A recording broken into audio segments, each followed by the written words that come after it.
हज़रत हकीम उम्मत मुजद्दिदुल मिल्लत मौलाना शाह अशरफ अली थानवी रहमतुल्लाह अलैहि बोलेন विलायत मुरक्कब দুই জিনিসের দ্বারা ঈমান এবং তাকওয়া। ঈমান এবং তাকওয়া হলেই তো সে আল্লাহর ওলি হয়। যে আল্লাহর ওলি হওয়া দুই জিনিসের সমন্বয়ে গঠিত। দুইটা জিনিস নিজের মধ্যে আসলে সে বলি আল্লাহ। একটা হলো ঈমান আর একটা হচ্ছে তাকওয়া। তাকওয়ার মানে তার ফরজ ওয়াজিব ঠিক আছে এবং সব গুনাহ থেকে সে মুক্ত। গুনাহমুক্ত যে বান্দা সর্বদা গুনাহমুক্ত হালতে চলে তো সে আল্লাহ পাকের ওলি হয়ে যায়। আর যে আল্লাহ পাকের ওলি হয় তার কোনো পেরেশানি নেই, তার কোনো ভয় আতঙ্ক আশঙ্কা আর কিছু নেই, ইতমিনান আর সুকুনের জিন্দগি হয়ে যায়। তো মুত্তাকি হওয়া, তাকওয়ার জিন্দগি নিয়ে চলা, গুনাহমুক্ত থাকা, এটার জন্য দরকার হলো মুজাহাদা। নফস এর হারাম চাহিদাগুলো এর থেকে নিজেকে রক্ষা করতে মুজাহাদা করতে হয়। নফস লোভনীয় মোহনীয় বিভিন্ন জিনিসের দিকে আকৃষ্ট করে। তো মানুষ সেখানে যখন অসাবধান হয়, অসচেতন হয়, দায়িত্বহীন হয়, অসতর্ক হয়, তো সেখানে অ্যাক্সিডেন্ট ঘটার আশঙ্কা প্রবল হয়। এই জন্য গুনাহ থেকে বাঁচা যেমন জরুরি, গুনাহের আসবাব উপকরণ থেকে বাঁচাও জরুরি। আমার শেখ আরিফ বিল্লাহ মৌলানা শাহ হাকিম মোহাম্মদ আখতার সাহেব রহমতুল্লাহ আলাইহি এই বিষয়টার উপর খুব জোর দিতেন যে ভাই গুনাহ থেকে বাঁচবে এটা যেরকম জরুরি, আসবাবে গুনাহ থেকে বাঁচাও জরুরি। যে বস্তু, যে মানুষ, যে ব্যক্তির সঙ্গে সম্পর্কের দ্বারা, উঠা বসার দ্বারা অথবা যার কাছে যাওয়ার দ্বারা, একসঙ্গে থাকার দ্বারা গুনাহে লিপ্ত হওয়ার আশঙ্কা তৈরি হয়, গুনাহে লিপ্ত হওয়ার আশঙ্কা দেখা দেয়, তো সেই বস্তু, সেই ব্যক্তি, সেই ঠিকানা, সেখান থেকে দূরে থাকাও জরুরি। তিলকা হুদুদুল্লাহ ফালা তাকরাবুহা, যেখানে আল্লাহ পাকের নিষিদ্ধ ঠিকানা, নিষিদ্ধ এরিয়া, তো তার ধারে কাছেও যাইতে নেই। হ্যাঁ, যে গরু যখন ঘাস খায় গ্রাম দেশে ধান ক্ষেতের আইল বলে, আল বলে, আরো কি কি বলে, হ্যাঁ লাইল, লাইল বলে কোথাও, তো ওর ভিতরে ঘাস থাকে, ঘাস খায়। আর ওই লাইল বা আইলের দুই সাইডে ধান ক্ষেত। তো যে গরু চড়ায় সে চেষ্টা করে যে যাতে ও ধানে মুখ না দেয়, ধান খেতে মুখ না দেয়। হঠাৎ জিব্বা আগেই একজন সে মুখের ভিতরে টান দিয়ে নিয়ে নেয় আর তো মজা করে খায়। তো ও আবার ওই মাইট দেয়, পিঠায়। তো তাতে কি হবে, মাইট দিলে পিঠাইলে ওর মুখ যেদিকে ঘুরে ওদিক থেকে আবার আরেকটু খায়, তো পেরেশানি। তো এটা হলো এই জন্য যে যেখানে নিষেধ ছিল তার কাছে চলে গেছে। অ্যাক্সিডেন্টটা হলো এই কারণে। তো আল্লাহ পাক জাল্লা জালাল ওয়া মানওয়ালু চান যে বান্দা গুনাহমুক্ত থাকুক এবং সেজন্য এই নাপাক জিনিসের ধারে কাছেও না যাক। আর সেই ধারে কাছে যাওয়াই হলো যে আসবাবে গুনার করিব হওয়া, নিকটবর্তী হওয়া, গুনাহের আসবাব উপকরণের নিকটবর্তী হওয়া, এটাও নিষেধ।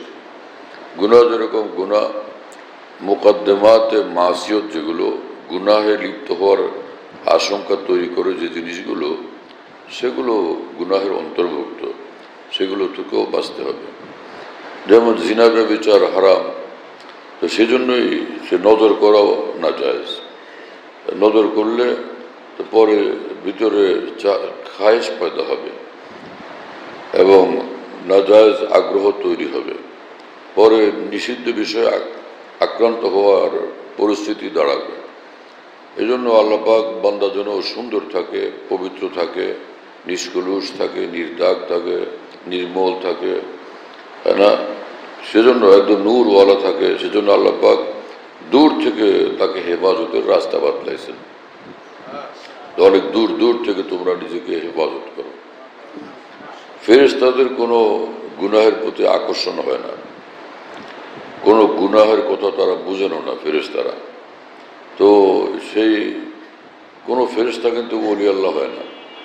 ফেরেশতা নূরওয়ালা, এমনি ভালো, কিন্তু ওলি আল্লাহ হওয়ার জন্য তরিকা হলো যে ভিতরে খায়সাত থাকে আর সেটাকে সে প্রতিরোধ করে, প্রতিহত করে, তখন সে ওলি আল্লাহ হয়। এই ফেরেশতারা আল্লাহ পাকের এমনি মুকাররাবিন, কিন্তু ওই যে ওলি হওয়ার যে পদ্ধতি, যেটা গুনাহ থেকে মুক্ত থাকা, সে জিনিস তো তাদের মধ্যে কোত্থেকে হবে? তাদের মধ্যে গুনাহের খায়সাতই নেই। খায়সাত থাকলে তখন সেটাকে থামানোর জন্য, প্রতিহত করার জন্য যে কষ্ট করার লাগে, এটা হলো মুজাহাদা। মুজাহাদার পরে হয় মুশাহাদা। এই মুজাহাদা করলে তখন ওলি আল্লাহ হয়। হ্যাঁ, তো এইটা জরুরি। এই জন্য সে মাওলানা জালালউদ্দিন রুমি রহমতুল্লাহ আলাইহি বলেন যে চুলার আগুন জ্বালানোর জন্য যেরকম জ্বালানি দরকার, শুকনা কাঠ দরকার, তো শুকনা কাষ্ঠ ব্যতীত চুলা জ্বালাবে কি দিয়া? অনুরূপভাবে যে বেলায়েতের যে দৌলত নসিব হয়, খায়সাতকে মুজাহাদার আগুন দিয়ে জ্বালায় দিলে তখন এই বেলায়েতের বিরিয়ানি তৈরি হয়। আল্লাহর ওলি হয় তখন মানুষ। আল্লাহ পাক আমাদেরকে তৌফিক দেন এবং কবুল করেন। এবং এই মানুষ ছোট থাকতেই, বয়স কম তখন থেকেই জরুরি গুনার আসবাব উপকরণ থেকে নিজেকে দূরে রাখা, নিজের সন্তানাদি আপন জনদেরকে, ভাই ব্রাদারকে গুনাহের রাস্তা থেকে ফেরানোর জন্য গুনার আসবাব উপকরণ থেকে দূরে রাখা জরুরি। সিনেমা হলের আশেপাশে কাছে যদি দাঁড়ায় দাঁড়ায় খালি দেখে, ভিতরে ঢুকলো না, বাইরে থেকে খালি দেখে যেখানে কি ব্যাপার, লোকজন যায় আসে বলে এই ব্যাপার তো এই শুনলো, এখন তো তার মনের ভিতরে খালি উকি ঝুঁকি দেয় যে তাহলে একটু দেখি ভিতরে গিয়া, এরপরে হয়তো সে ঢুকেই পড়বে। ওইখানে কাছে থাকার কারণেই এই সমস্যাটা তৈরি হলো। এই জন্য ওখানে লা তাকরাবু, যে লা তাকরাবুর উপরে আমার শায়েখ রহমতুল্লাহ আলাইহি বলতেন যে अगर ला तकरबू रहोगे तो ला तफालू भी रहोगे, तकरबू हो जाओगे तो तफालू होने का अंदेशा है। ला तकरबू থাকো তো লা तफालू থাকো, तकरबू হয়ে গেলে ফের तफालूर है ना আশঙ্কা তৈরি হয়। কোরআন শরীফ আল্লাহ পাক বলছেন যে গজে বসর করো, নজর হেফাজত করো, है ना, এবং এটা আল্লাহ পাক বলছেন এর দ্বারা তোমরা পবিত্র থাকবে। তো নজর হেফাজত এটা জরুরি। কুয়ে বুতা মে তু আগর যায় তো সর ঝুকায় যা, যেখানে অ্যাক্সিডেন্টের ভয়, যে সুশ্রী ছেলে পেলে, আকর্ষণীয় চেহারার ছেলে পেলে থাকে অথবা নারীরা থাকে, তো সেখান থেকে তুমি নিজেকে দূরে রাখো, না হলে তোমার অ্যাক্সিডেন্ট হওয়ার ভয় হয়, আশঙ্কা থাকে। আল্লাহ পাক আমাদেরকে হেফাজত করেন। ওয়াজ নসিহত তো হাজারো হয়, কিন্তু এগুলো হলো মূল জিনিস, সবচেয়ে গুরুত্বপূর্ণ জিনিস, যে আমার ফরজ ঠিক থাকে, ওয়াজিব ঠিক থাকে, সুন্নত মুআক্কাদাগুলো ঠিক থাকে, আর গুনাহ থেকে হেফাজত থাকে, আর কাউকে কষ্ট না দেওয়া হয়, কারো উপর জুলুম না করা হয়, কারো কোনো হক নষ্ট না করা হয়, এটা জরুরি। এগুলো হলেই সে তার মূল দিন তার মধ্যে আসলো, আসল দিন তার মধ্যে আসছে। ইমানের সাথে এই দিনের মৌলিক জিনিসগুলো, জরুরি জিনিসগুলো ভিতরে আসলো, সে খাঁটি মানুষ হয়ে গেল, খাঁটি মোমেন হয়ে গেল, সে একদম ওলি আল্লাহ হয়ে গেল। হ্যাঁ, তো এতে বোঝা যায় যে আল্লাহর ওলি হওয়া কতটা সহজ রাখছেন রব্বুল আলামিন, যে তাহাজ্জুদ পড়ে না, এরশাক পড়ে না, আওয়াবিন পড়ে না, না, তো ওলি হওয়ার জন্য কোনো এরশাক পড়া জরুরি না, আওয়াবিন পড়া জরুরি না, তাহাজ্জুদ পড়া এটা কোনো জরুরি না, মানে ফরজ না, ওয়াজিব না, ওলি আল্লাহ হওয়ার এটার পূর্ব শর্ত না।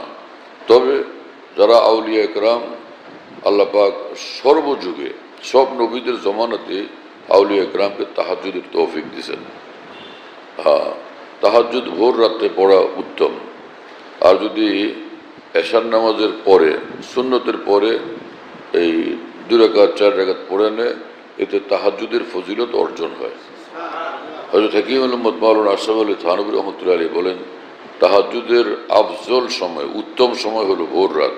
তো বোঝা গেল উত্তম যখন সেটা, তো এদিকেও কিছু আছে। হ্যাঁ, সেটাই হলো যে এশার নামাজের পর থেকেই তাহাজ্জুদের ওয়াক্ত শুরু হয়। ভোর রাত হলো তাহাজ্জুদের সবচেয়ে উত্তম সময়।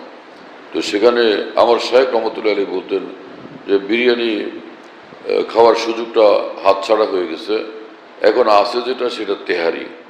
তো বিরিয়ানি ছুটছে, তাই তেহারিও খাবো না, এটা কেমন কথা? অন্তত তেহারি তো ধরো। বিরিয়ানি হাত থেকে ছুটলো, অন্তত তেহারিটা ধরো, এটা এখনো সামনে আছে। ভোর রাত্রে তাহাজ্জুদের সুযোগ যদি না হলো, তাহলে অন্তত এশার পরে পড়ে নেওয়া চাই। আমাদের মাদ্রাসাগুলোর মধ্যে ওলামা একরাম, তোলাবা একরাম ইলমি ব্যস্ততার মধ্যে থাকেন। যদি কারো হিম্মত এবং সুযোগ হয়, স্বাস্থ্যে কুলায়, এত ব্যস্ততার মধ্যে শরীর স্বাস্থ্যে কুলায়, ভোর রাত্রে 2 রাকাত 4 রাকাত পড়ে নেওয়া হয়, তো ভালো কথা। আর সেটার সুযোগ যদি না হলো, তাহলে এটা নিয়ম বানানো চাই, যে নিয়মিতই এরকম অভ্যাস করা চাই যে সুন্নত 2 রাকাত সুন্নতের পরে অন্তত 2 রাকাত বা 4 রাকাত সংক্ষিপ্ত আকারেই পড়ে নিল, সংক্ষিপ্ত আকারেই পড়ে নিল তাহাজ্জুদের নিয়তে, তাহলে তাহাজ্জুদ গুজারদের মধ্যে সে শামিল হবে। এবং একই বিষয়ে ফুকাহায়ে কেরামও লিখছেন যে এশার নামাজের পরে যে যা কিছু পড়া হয় সেটা তাহাজ্জুদের মধ্যে অন্তর্ভুক্ত। কুল্লুমা সুল্লিয়া বাদাল ইশা মিনাল লাইল, না, কুল্লুমা সুল্লিয়া বাদাল ইশা ফাহুয়া মিনাল লাইল।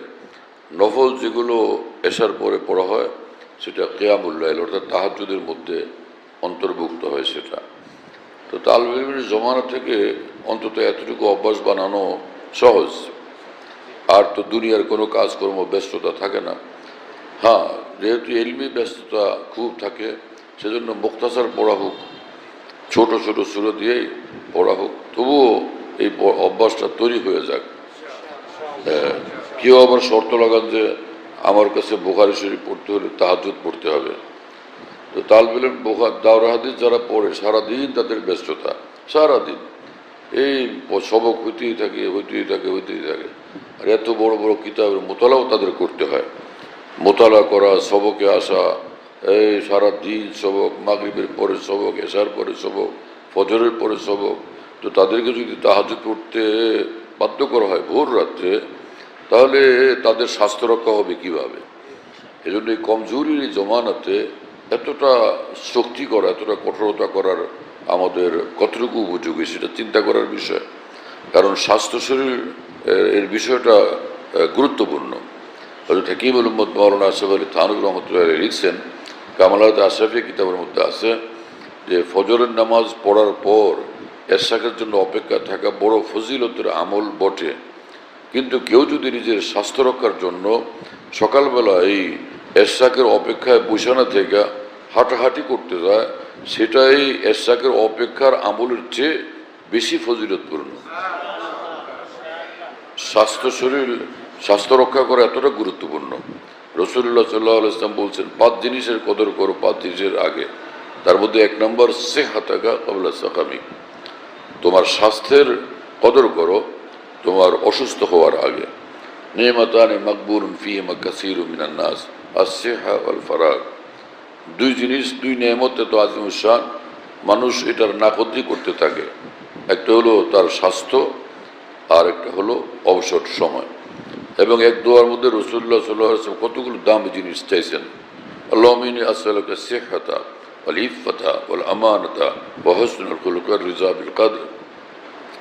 পয়লা নম্বরে চাইছেন আসিহহাতা, সুস্বাস্থ্য। আল্লাহ আমাকে সুস্বাস্থ্য দান করেন। সুস্বাস্থ্য বড় নেয়ামত। স্বাস্থ্য শুয়ে পড়লে অসংখ্য আমল শুয়ে পড়ে, স্বাস্থ্য ভালো থাকলে অসংখ্য আমলের তৌফিক হয়, মওকা হয়, সুযোগ হয়। এজন্য স্বাস্থ্যের রেয়াত রাখা খুব দরকার, খুব গুরুত্বপূর্ণ।